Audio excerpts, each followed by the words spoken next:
Hello everyone, and welcome to my Days of Our Lives official channel. I hope everyone is having a wonderful day.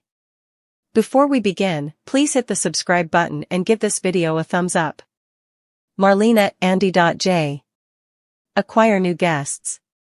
A dejected Eric entered the Brady pub. As Eric approached the bar, Roman remarked that he did not indeed need to ask how his son was doing.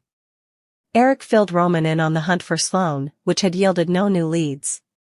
Roman expressed unbelief that Sloane could have gotten the jump. J. Eric agreed that it had been shocking to see J.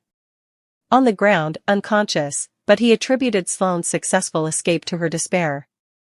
Roman tried to console Eric about the loss of Jude. Eric commended that he would no way felt a lesser pain in his life. As he grew emotional, Eric further opened up about feeling as if Jude was still his son. Roman promised Eric that they would get through the difficulty the same way they had always done, as a family. Eric thanked Roman and said he demanded to get back home. Roman wondered if Eric remaining at the apartment alone was only making effects worse. He suggested Eric give himself a break and move back into the apartment above the cantina. Eric allowed it over and agreed. When Roman asked if Eric demanded help moving, Eric claimed his father had given him an idea, and Eric left with a purpose. At the Manse, E.J. happily read audibly to Jude from a review story concerning Paulina's straits. E.J. mused that the story would end with either Paulina stepping down or being forcefully removed as mayor. Chanel entered the room, eavesdropped E.J., and asked, "Is that so?" as she frowned. Chanel scouted E.J. for taking pleasure in her mama's suffering. E.J. claimed he was outraged on Chanel's behalf, since Paulina's conduct had put Chanel's future child in peril. Chanel admitted she was worried but defended Paulina's conduct as those of a concerned mama. E.J. still believed Paulina demanded to be held responsible. Chanel indicted E.J. of wanting revenge for his blasting rather than justice for her. E.J. claimed he was only looking out for Johnny and Chanel. When Chanel mentioned her Croker's appointment, E.J. mentioned the options available if the results should reveal anything negative. Chanel grew agitated and sprucely clarified to J. that she'd be having the baby, no matter what. Backed off and assured Chanel that both he and Jude were looking forward to drinking a new addition to the family. Chanel made an unstudied comment about Uncle Jude, and E.J.'s expression hardened. He verified that he'd probably change the boy's name. Chanel understood but felt sorry for Eric. E.J. reminded her it had been a tough time for all of them, but Jude was where he belonged. Latterly, E.J. was alone, talking with Jude. He bothered that he'd begun protesting too important about Jude being his son. E.J. simply wanted the world to know that Jude was his son now and ever. He comforted himself that his secrets were safe and admitted he would probably lose both Jude and Nicole if she ever discovered the verity. Just also, Eric entered the room. Made a stir for Eric to keep quiet because Jude had fallen asleep. Eric said he wouldn't be long. He'd come to request E.J.'s legal services for divorce proceedings with Sloane. E.J.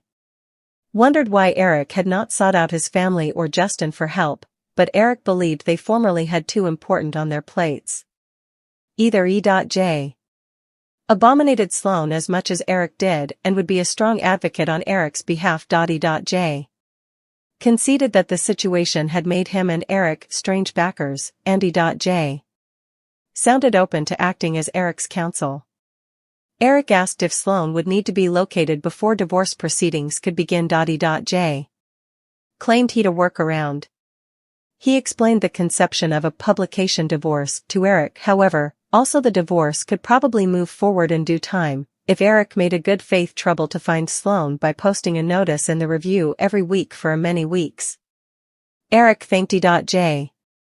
for his backing and admitted he had not been certain of E.J.'s amenability to help. E.J. believed they were all entitled to a fresh launch, and Eric, with a craving regard at Jude, agreed. Latterly, E.J. was alone with Jude and got a call from Rita. He was pleased after Rita told him that the recall solicitation had gone before the megacity council. At Abe and Paulina's apartment, Abe hastened over to Paulina when she called out in her sleep.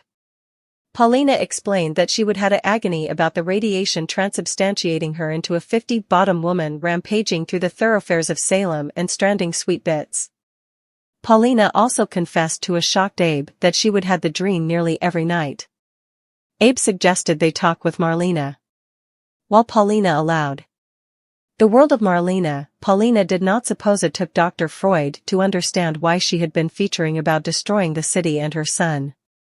Abe guessed that Paulina still felt tremendous guilt, and he tried to assuage it. He reminded Paulina that she and Chanel had navigated delicate times ahead. Paulina agreed but expressed mistrustfulness that she would ever be suitable to forgive herself if commodity happened to Chanel or the baby. They were intruded by a call for Abe, who sounded concerned as he talked with a man named Ruben. After he hung up, Abe tried to assure Paulina that the call had been nothing to worry about. Paulina wanted the verity from Abe.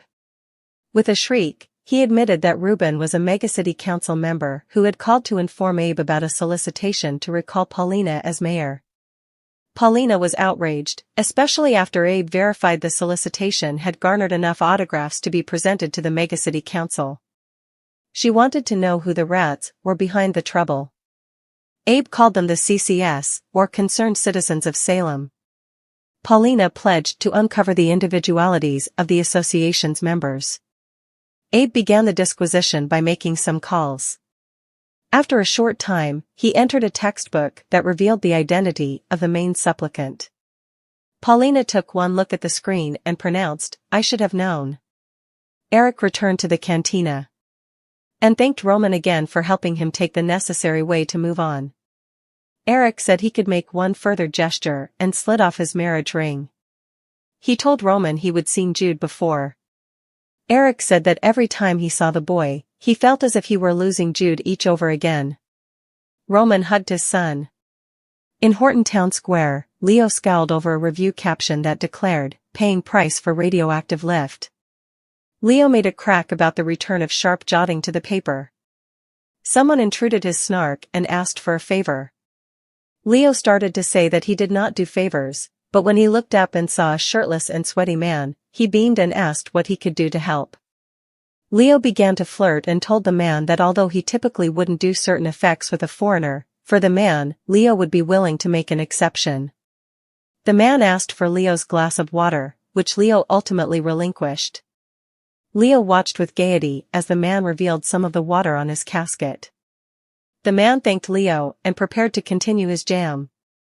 Leo stopped him and asked the man if he'd like to go out eventually.